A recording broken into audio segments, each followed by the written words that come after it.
ইসরায়েলে হামলা চালাতে কিসের এত অপেক্ষা করছে মিশর? ক্রমশই উত্তেজনা বৃদ্ধি পাচ্ছে দুই দেশের সীমান্তে।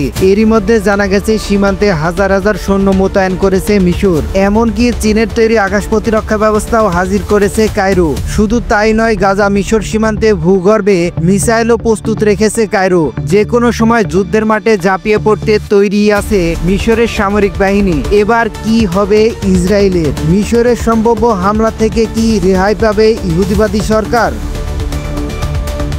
ফিলিস্তিনের গাজা উপত্যকায় নিজেদের দখল নিতে আগ্রাসন আরও জোরদার করেছে ইসরায়েল সরকার। এমন প্রেক্ষাপটে মিশরের সিনাই উপদ্বীপের সীমান্তে জড়ো হয়েছে গাজাবাসী।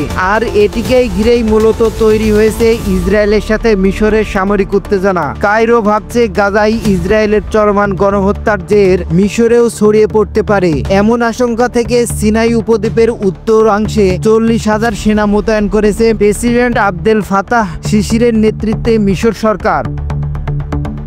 সৈন্য মোতায়েন করেই শান্ত হয়নি মিশর। তাদের সাথে আছে কয়েক হাজার অস্ত্রবাহী যানবাহন। এমনকি চীনের তৈরি HQ-9 মডেলের আকাশ প্রতিরক্ষা ব্যবস্থাও মোতায়েন করেছে কায়রো, যা সম্ভাব্য উত্তেজনার বৃদ্ধির বিষয়ে ইসরায়েলের নতুন উদ্বেগের জন্ম দিয়েছে।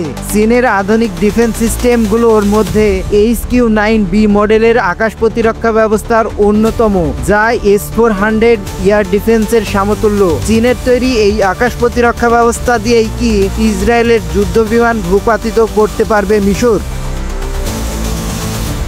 HQ-9B মডেলের আকাশ প্রতিরক্ষা ব্যবস্থাটি 200 কিলোমিটারের মধ্যে থাকা শত্রুর পক্ষের যুদ্ধবিমান, ড্রোন, এমনকি ক্রুজ মিসাইলকেও ভূপাতিত করতে সক্ষম।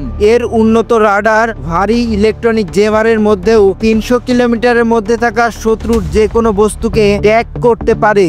ফলে ইসরায়েলের সামরিক বহরের সবচেয়ে উন্নত যুদ্ধবিমান F-35কেও ভূপাতিত করার শক্তি আছে মিশরের এয়ার ডিফেন্স সিস্টেমটির।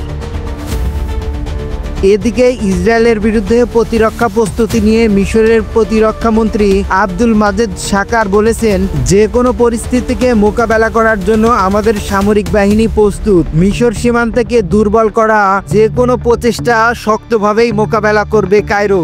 আমরা এমন ক্ষমতা প্রদর্শন করব যা আগে দেখেনি বিশ্ব।